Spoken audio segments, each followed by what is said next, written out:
Hello and welcome to the Philippines. It is a Sunday, and I am going two different walks I'm going to take you on today. The first one is to make a payment at a Palawan for a friend of mine. He has trouble getting around. Look at this, man's best friend. Looks like he needs some major medical attention. That hair doesn't look so well. What was I saying about man's best friend? Anyway, I'm going to, let's not get distracted. I'm going to talk, going to take you along on a couple walks. This first one, I'm walking from the Uptown area over to Osmeña Boulevard. And I was going to make send some money to somebody for a friend. Not my money, his money.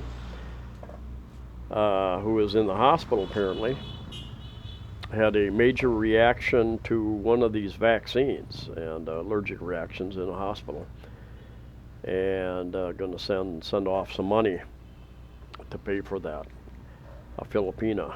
And anyway, the Palawan pawn shop that I went to, that he took me to the other day to send some money to somebody, they are offline. So they directed me down to this other one, not so many blocks away. Number of people with number of things happening. More people living on the street, sleeping wherever they can. Couple different reasons for that. The 20-plus month lockdown that threw millions of people into poverty is probably the biggest cause of that. Second cause is the recent super typhoon that came through the central Visayas, came through the Visayas and a couple other areas and did a huge amount of damage to homes. And the third reason being this is the Sinulog season, Christmas Sinulog, New Year's Sinulog season, big festival, although it's going to be a virtual event this year. And they come up from different islands, the different tribes, to beg for money. That's part of that situation. Anyway, I walked right by Palawan, and so I turned around and went back there. I thought it was out on the main street, and I walked right by it. Wasn't watching where I was going. I had my eyes on something else, apparently. Anyway, this is the second part of this walk, and this is just off to the left. You got Robinson's Mall there, Fuente Osmeña Circle. This is Mango Boulevard. A couple people sleeping on the street. I see him out here on the street often asking for money. And I thought he was going to get up and follow me, because generally he's a very aggressive person. Hello. Anyway, this is still Sunday, and not very much traffic. Sunday is kind of a family day in the Philippines, but millions of people are trying to recover from the super typhoon. And so it's probably about 11 o'clock. And this is, you got a Greenwich, you've got a Jollibee up here, Greenwich Pizza, that is. Not a bad pizza. A friend of mine makes a good pizza. We go up and have dinner with him occasionally, and I need to get his recipe. Although I will use a little different type of crust than what he does, probably a flour crust. I've got a number of different flours. We've got sorghum flour. I've got coconut flour. I've got a number of healthier flours than wheat flour, and I'll do another video about that.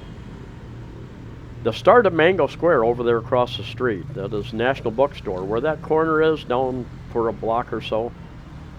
Got Dim Sum Break there, kind of a Korean type restaurant, chain of fast food restaurants. National Bookstore, Cebuano Luhilier, unlimited wings and rice and fries. A rule, banana leaf, vacant building. I think there's a wash, 8 wash, and a 7-Eleven over there. Hello. Hello. Back down here.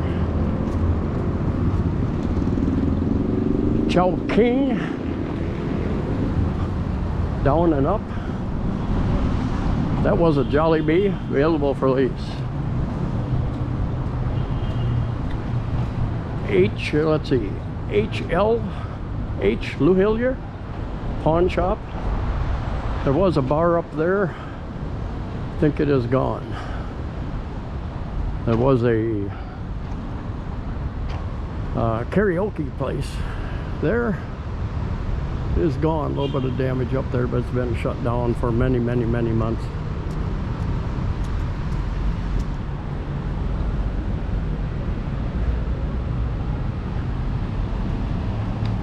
And a couple bars potentially over here. No, this Australian owned this a couple years ago. He sold it apparently to somebody, and there was a new name on here when there was some indication that they were going to open back up, but the name is off there now. I don't know if the storm took it off or so. It is a space probably available. This is a bar that got a band. I don't think they're open. Temporarily closed. And K-Hub, I've seen a couple lights in here a couple times. I've walked by at night, and not sure if they're open or not.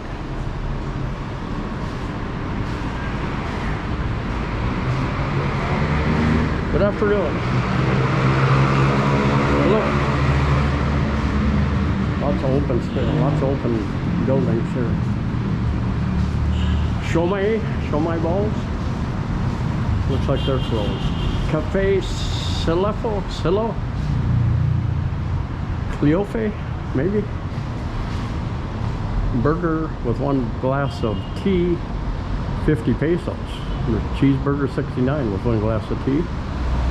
Add 15 pesos for commodity price. Sunburst, one of my favorite places. They've got a chain of these. Good chicken curry, a number of other things. Best chicken skin, 28. Mango Square, Ayers Lechon over there. I don't know if they're closed. There was a 7-Eleven down below. Looks like they are closed somewhat permanently.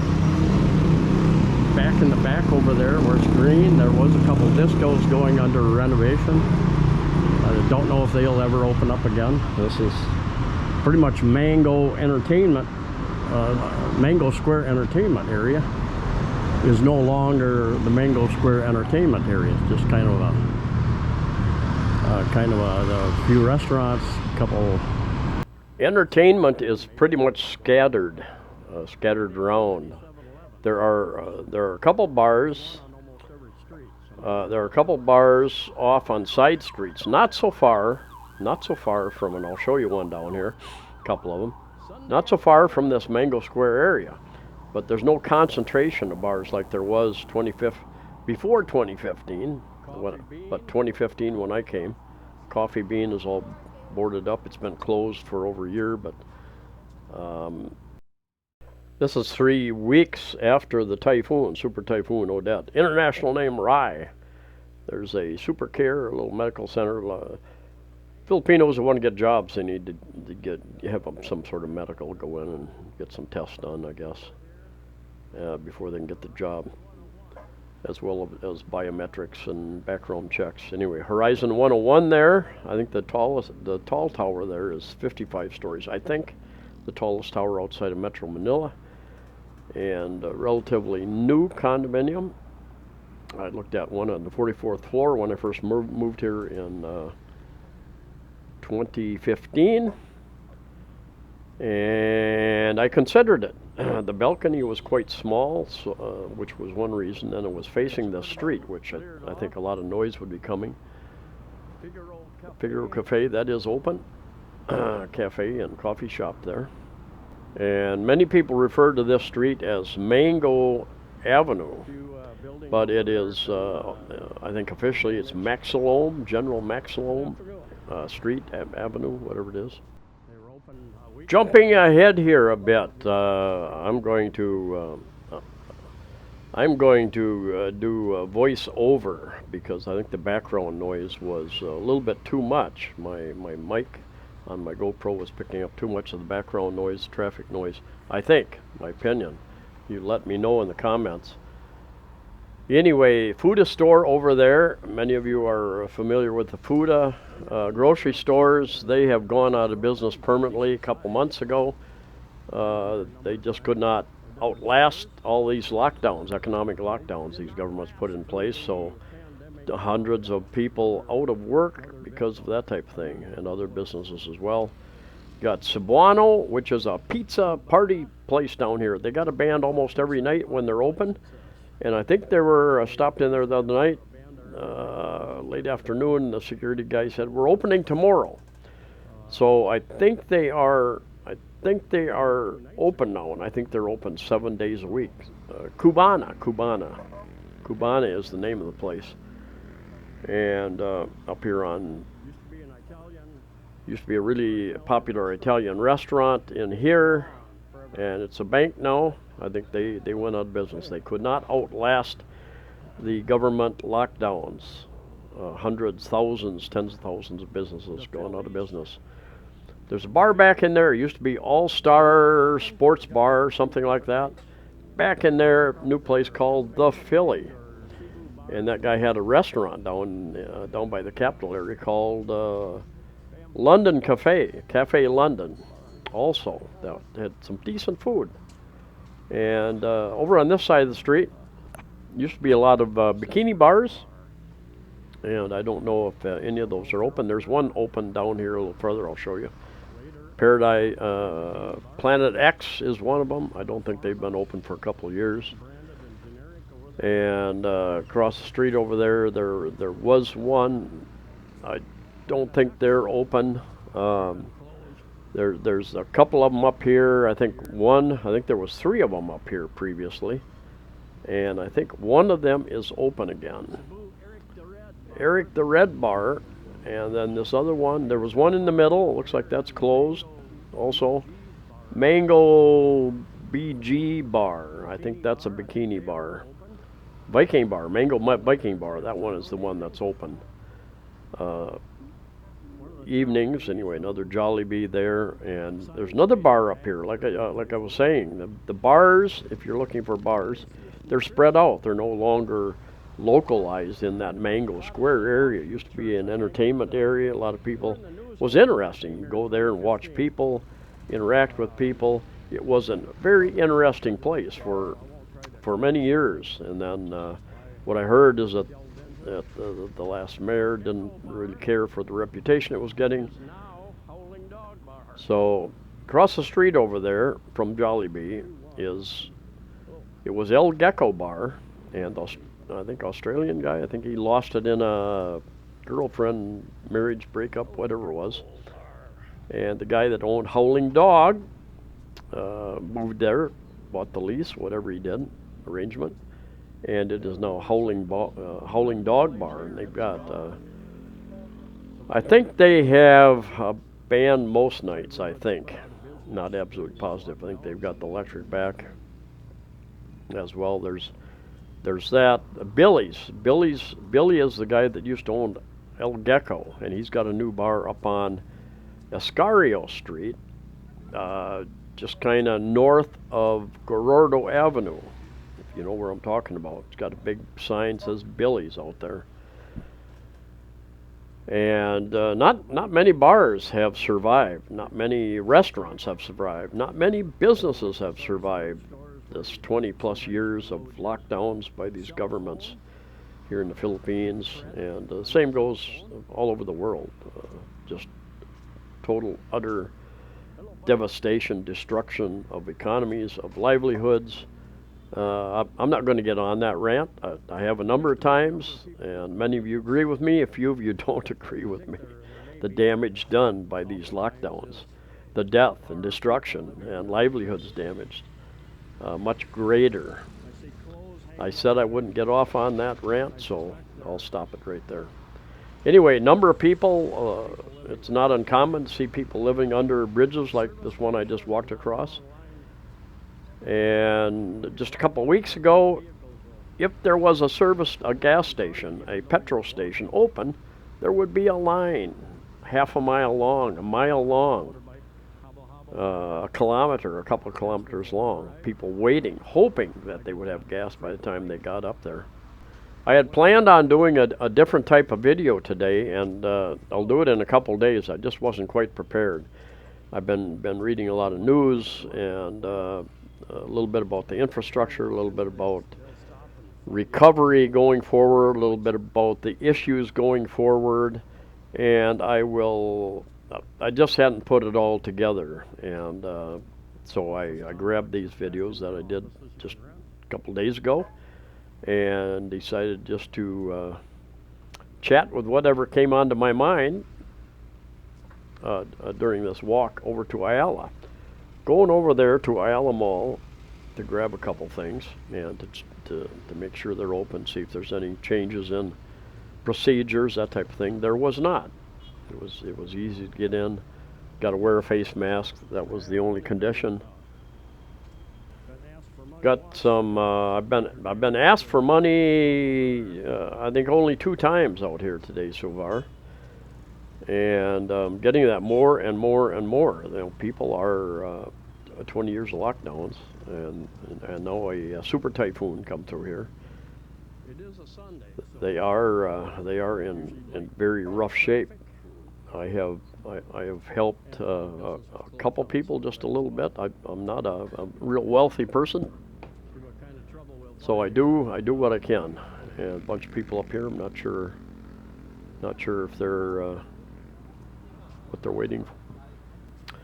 But it is a Sunday, so it's not a good time to find out really which of these stores are open. But what I found during the week also, a lot of these stores are still boarded up, have been for probably over a year, and don't know if the people went back to their province, what they did. They kind of gave up on their businesses. But even during the weekdays, most of these businesses, not all of them, but most of them are closed up.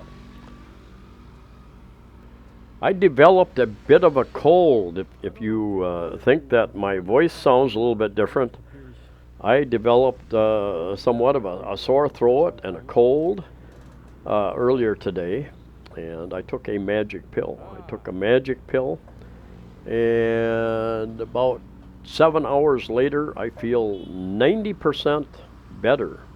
That used to be, I think, maybe Mango Hotel, something like that, and then it turned into White Knight Hotel. I've done a video there showing some of the, and now it is up for lease. People gave up there again because of these lockdowns. They could not survive. They had a fire there a while back, did a little bit of damage. Lighthouse restaurant here, they've got one here. I've eaten in there a couple times, decent food. Got one over in Gaisano Country Mall over by IT Park. Worth checking out. They got interesting menu. Anyway, what's happening in your part of the world? I know this Omicron, everything I've read, I've been following a lot of the science and medical discussions for 20 plus months, and it seems that this Omicron is, some people describe it as the beginning of the end. It is, although it spreads faster and more easily, it's more like a cold or a flu, something that we've been living with for hundreds of years, and hopefully that this will become endemic. Governments will understand that. They will open up the economies and deal with it, just like they deal with every other disease out there. Anyway, I've read that a number, like Japan, a number of other companies just locked up, pretty much stopped all outside travel into the country, dealing with their situation, even though it is relatively mild. There are certain people, the science shows, there are certain people who are at risk. They are the aged, the older you are, And if you have comorbid, if you're unhealthy, if you're obese, you're very overweight, if you've got diabetes, high blood pressure, if you've got a number of different things, you're more at risk and you should be careful. Most of the rest of the population is not at very high risk, especially the younger you get. Anyway, there's so much information out there, but the media, such as YouTube and others, will censor a lot of things if you try to get into a discussion of that. Like I said, I follow a lot of the science discussions. A lot of those scientists, a lot of those doctors, top doctors, have been censored on YouTube, Facebook, Twitter, a lot of other by Google. And so you really have to wonder. You really have to wonder when people are afraid of medical, open, honest, scientific medical discussion of a situation. You have to wonder. Any thinking person has to wonder what the motives are. Got a traffic enforcer up here, Cebu City traffic office enforcer, and more. They've hired a couple hundred of them or more in the last 3 years, and he's going to step out here, stop this taxi. He's going to check the documents, check the passenger. I saw him go over to the passenger side and ask the passengers about. We have elections coming up, so there's a gun ban unless you have a special permit to carry a gun during the election season, which is next May. There's a gun ban. You're not supposed to be carrying a gun or large amounts of cash to pay off the voters. Several years ago, I was over on Bohol. I'd rented a motorbike for a week and was going around the island. It was election season, and come up on a checkpoint, and they checked my license, and they didn't really ask me too much. Maybe the officer wasn't comfortable with English or whatever, but sent me on my way. But there's like virtually every country around the world, there is corruption in politics. There has been since the first election. Surprise, surprise, surprise. Who would ever thought? Anyway, there's money, there are guns, there are politicians and various people. I think a few years ago, there was only like 32 people killed for political reasons during the election season. They considered that a low number. So we'll see what happens this upcoming year. Well, we're in the new year, 2022. Anyway, Ayala, just up here a little bit. Thanks for coming along. If you're still with me, stay safe, stay healthy. Hope we can all have a really great new year, and we'll see you next time.